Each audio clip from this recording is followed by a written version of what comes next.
Apa tulisannya agak jelas ini? Gerakan Putih Bebaskan Kiai. Oh, Gerakan Putih, teman-teman. Bebaskan Kiai. Itu ngikuti Al-Quran tapi nggak ngikuti. Ketika terjadi kasus santri-santri laki-laki di Sodom, apa yang dilakukan oleh santri-santrinya? Apakah mereka demo tangkap Kiai karena sudah tangkap Kiai? Gak ada. Pengasuh pondok pesantren, ratusan kasus pondok pesantren, kiai-kiainya, pengasuh pondok pesantrennya, ustadz-ustadznya melakukan tindakan asusila kepada santri-santriwatinya. Apakah ada itu santri-santriwati demo tangkap kiai kami karena sudah melakukan tindakan asusila kepada santri-santri? Apakah pernah?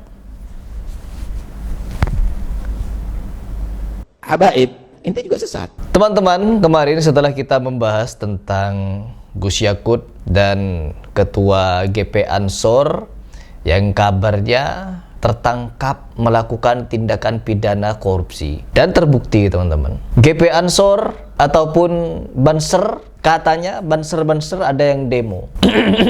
Karena Habib yang dari kemarin ketika ditangkap oleh polisi, mereka teriak-teriak kriminalisasi ulama. Aduh, ulama. Dan sekarang sama, teman-teman. Ketika salah satu kiai ini katanya terbukti melakukan tindakan pidana korupsi, ditangkap. Kelakuan santri apa? Sama, ya. Sama seperti santri-santri yang dulu ketika jalan ngesot-ngesot, cium-cium kaki, cium lutut, feodalisme di pondok pesantren dibahas. Santri-santri ini demo, teman-teman, di jalanan, teriak-teriak anjing. Coba sekarang simak videonya. Lucu. Dua kiai dan ketua santri jadi tersangka korupsi dana hibah Ponpes Gresik. Apa yang dilakukan oleh santri, teman-teman? Demo. Kiai ditetapkan tersangka dugaan korupsi, sejumlah santri geruduk Kejari Gresik.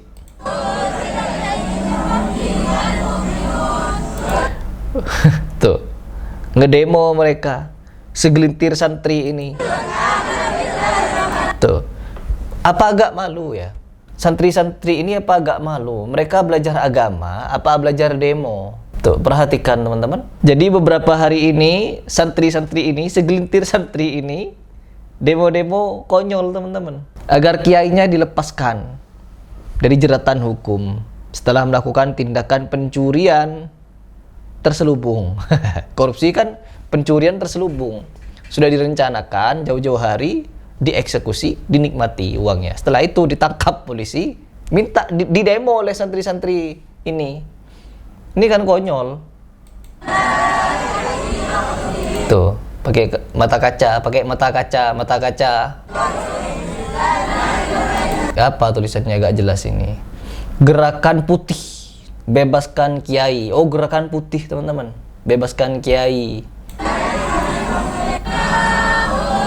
Ya Allah.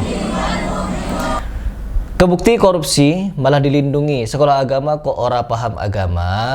Ya memang nggak paham, teman-teman.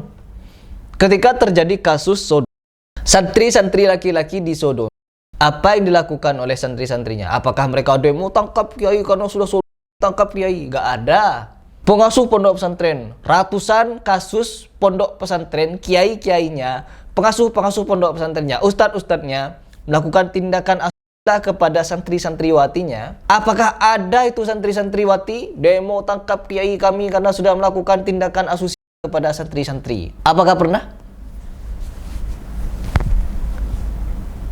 Jadi sekarang santri, teman-teman, ataupun pesantren menjadi tempat pelindung kejahatan kalau seperti ini. Ketika ada kasus asusila di pondok pesantren, santri-santri gak ada demo tuh ke rumahnya kiai atau ke kantor polisi agar si kiai ditangkap. Gak ada. Karena doktrin. Apa doktrinnya? Keramat. Kiai mereka keramat. Kiai mereka berkah. Apapun yang dilakukan oleh kiai mereka berkah pokoknya. Berkah. Istimewa, hebat, luar biasa. Doktrin itu. Bahkan kemarin si Pak Kiai, meskipun sudah melakukan tindakan korupsi, masih saja membawakan dalil dari Al-Quran. Gus, gimana Gus? Gus ya. Gimana Gus? Gus ya.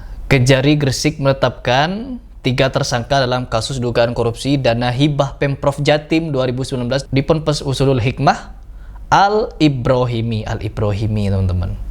Gus, coba lanjut dulu. Mau disampaikan Gus? Mau disampaikan Gus? Ya Gus. Ini ujian dari Allah. Saya Ujian. tidak pencuri, saya tidak penjahat. Tapi ini resiko perjuangan lillahi kalimatillah. Oh. Ini Islam Allah. Jadi teman-teman, ketika sudah terbukti nyuri uang, terbukti maling, terbukti korupsi, dia malah menganggap dirinya dizolimi. Ini perjuangan di jalan Allah katanya. Jadi korupsi itu sebagian dari perjuangan menuju jalan ridho Allah. Sama seperti mantan-mantan menteri agama yang 3 orang berpeci itu. Ketika tertangkap basah korupsi, mereka mengaku dizolimi, teman-teman, dijebak. Ya Allah. Padahal mereka memang pelaku. Aduh. Masih bawa kalimat Allah dia. Dan lebih parahnya, Gus ini bawa apa juga? Bawa ayat Al-Quran. Coba kita dengar. Ini dan katakan kepada mereka ja'al haqqu wa zaqal batil. Innal batila kana zahuqa.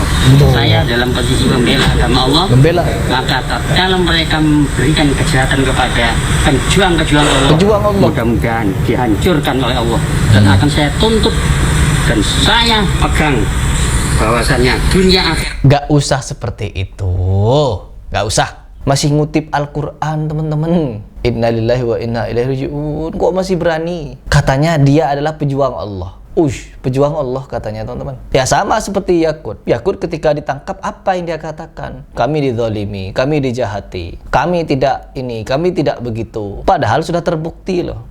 Inilah kebobrokan orang di Indonesia yang ngaku-ngaku paling ahlus sunnah wal jamaah. Ketika diingatkan suatu perkara yang berbahaya bagi agama, mereka teriak Wahabi. Ketika diingatkan begini, diingatkan begitu, mereka teriak Wahabi lagi. Sampai-sampai Mama Gufron diingatkan tentang kesesatannya, Wahabi juga teriakannya. Karena sudah tidak ada cara, teman-teman. Mau bawa dalil gak ada. Mau bawa kalam ulama gak ada. Apa lagi? Gak ada sama sekali. Karena apa, teman-teman? Ya kengeyelan mereka sendiri cuma. Untuk apa? Membela diri. Ya Allah. Inilah kekonyolan yang ada di Indonesia yang kita harus berantas bersama, karena orang-orang seperti ini juga banyak. Ya banyak. Karena mereka dari setelannya saja, dari kiainya sudah konyol. Oknum-oknumnya jangan lupa nanti kena semua. Oknum-oknumnya. Kemarin ketika salah satu kiai ngasih makanan ke santri-santrinya, ditendang-tendang itu jeruknya ditendang-tendang, ngasih roti dilempar-lempar rotinya. Ketika kita bahas jeruk yang ditendang-tendang itu, mereka bukan membenah diri, teman-teman, tapi bikin konten lagi, roti dilempar-lempar, mau dianggap wali karena sudah nyeleneh. Kan biasanya aneh dikit, nyeleneh dikit, wali bagi mereka. Aduh ya Allah, SDM. Semua Indonesia segera sembuh dah. Agar apa? Agar kita tidak menyaksikan kekonyolan lagi. Kekonyolan demi kekonyolan, yang dimana mereka ini menampakkan Islam ya secara konyol. Konyol lah.